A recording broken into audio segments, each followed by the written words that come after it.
लोक अदालतमध्ये मोटार अपघातात नुकसान भरपाई म्हणून इन्शुरन्स कंपनीने अपघाताच्या वारसांना दिला 94 लाखाचा धनादेश. संपूर्ण महाराष्ट्रामध्ये प्रलंबित प्रकरणे निकाली काढण्यासाठी लोक अदालत घेण्यात येत असून त्याच अनुषंगाने नाशिक जिल्हा व सत्र न्यायालयामध्ये दिनांक 14 मार्च 2026 या दिवशी नाशिक जिल्हा येथे न्यायालयामध्ये देखील राष्ट्रीय लोक अदालत घेण्यात आली असून त्यामध्ये अपघातात नुकसान भरपाई खटले देखील काढण्यात आले.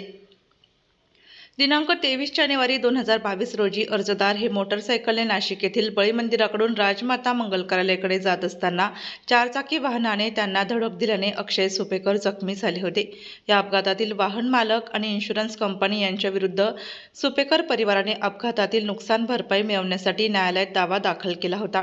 त्या संदर्भात नाशिक जिल्हा व सत्र न्यायालयात आयोजित करण्यात आलेल्या राष्ट्रीय लोक अदालतमध्ये हे प्रकरण नाशिक जिल्हा व सत्र न्यायाधीश जे.डी. वडजे साहेब तसेच श्रीमती कुंदा खांदेकर, सुहास भोसले, लीगल ॲडवाइस यांच्या पॅनलसमोर निकाली काढण्यात आला. त्यावेळेस या अपघातातील पक्षकाराकडून ॲडव्होकेट हुसेन बी सय्यद, पौर्णिमा बी महाले, ॲडव्होकेट नेहा माळी, ॲडव्होकेट यासिन के शेख यांनी कामकाज पाहिले व लिबर्टी इन्शुरन्स कंपनीतर्फे शरद अष्टपुत्रे व जितेंद्र हिरे यांनी कामकाज पाहिले.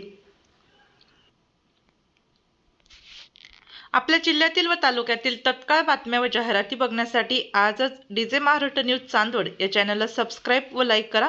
तसेच प्रत्येक ठिकाणी अनुभवी प्रतिनिधी नेमणे आहे तरी संपर्क साधा 9822 49 99 40 89 83 15 04 60. मुख्य संपादक देविदास जाधव.